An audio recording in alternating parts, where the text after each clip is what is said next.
Indian ഭരണഘടനാ ശില്പി doctor BR. Ambedkar സ്മൃതി ദിനത്തിൽ ആദരമർപ്പിച്ച് പ്രധാനമന്ത്രി നരേന്ദ്രമോദി.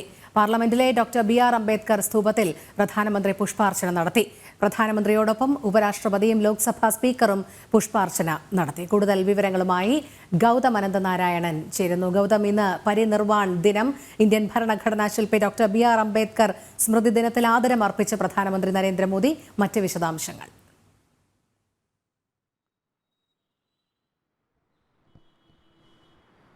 രോഹിണി, ഇന്നിപ്പോൾ ബി.ആർ. അംബേദ്കറുടെ 69ാമത് സ്മൃതി ദിനമാണ് കടന്നുപോകുന്നത്. രാവിലെ അംബേദ്കറുടെ സ്മൃതി ദിനത്തോടനുബന്ധിച്ച് വിപുലമായ പൊതുപരിപാടികൾ രാജ്യത്തിൻ്റെ പല ഭാഗങ്ങളിലായി നടക്കുന്നുണ്ട്. രാവിലെ തന്നെ പാർലമെന്റിൽ അംബേദ്കർ സ്തൂപത്തിന് മുന്നിൽ ചടങ്ങുകൾ നടന്നു.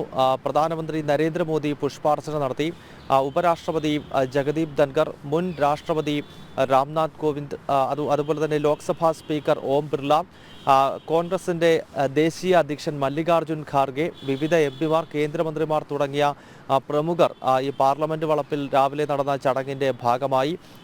ബി.ആർ. അംബേദ്കറിനെ അനുസ്മരിച്ചുകൊണ്ട് എക്സിൽ പ്രധാനമന്ത്രി രാവിലെ തന്നെ ചില കാര്യങ്ങൾ കുറിച്ചിരുന്നു. അതായത് രാജ്യത്ത് ഇന്ന് കാണുന്ന രീതിയിൽ പുരോഗതി എത്തുന്നതിനും അതോടൊപ്പം തന്നെ സമത്വവും മറ്റ് പിന്നോക്ക വിഭാഗങ്ങളുടെ ക്ഷേമത്തിനായൊക്കെ ബി.ആർ. അംബേദ്കർ വഹിച്ചിട്ടുള്ള പങ്ക് എക്കാലവും പ്രചോദനം നൽകുന്നു എന്നാണ് പ്രധാനമന്ത്രി നരേന്ദ്രമോദി കുറിച്ചത്. മാത്രമല്ല, ബി.ആർ. അംബേദ്കർ വിഭാവനം ചെയ്ത ആശയങ്ങളും അദ്ദേഹത്തിൻ്റെ സ്വപ്നങ്ങളും യാഥാർത്ഥ്യമാക്കുവാൻ കേന്ദ്ര സർക്കാർ പരിശ്രമിക്കുകയാണ്. അംബേദ്കറുടെ ആശയങ്ങൾ നടപ്പിലാക്കുക എന്നത് കേന്ദ്ര സർക്കാരിനെ സംബന്ധിച്ചിടത്തോളം പ്രതിജ്ഞാബദ്ധമാണ് എന്നാണ് പ്രധാനമന്ത്രി നരേന്ദ്രമോദി എക്സിൽ കുറിച്ചിരിക്കുന്നത്. ഒപ്പം രാജ്യത്തൊട്ടാകെ, പാർലമെന്റിനകത്ത് മാത്രമല്ല, രാജ്യത്തിന് വിവിധ ഭാഗങ്ങളിൽ, പ്രത്യേകിച്ച് അദ്ദേഹത്തിൻ്റെ ജന്മദേശമായിട്ടുള്ള മഹാരാഷ്ട്രയിലുമൊക്കെ വളരെ വിപുലമായ പൊതുപരിപാടികൾ ഈ അംബേദ്കർ സ്മൃതി ദിനത്തോടനുബന്ധിച്ച് സംഘടിപ്പിച്ചിട്ടുണ്ട്.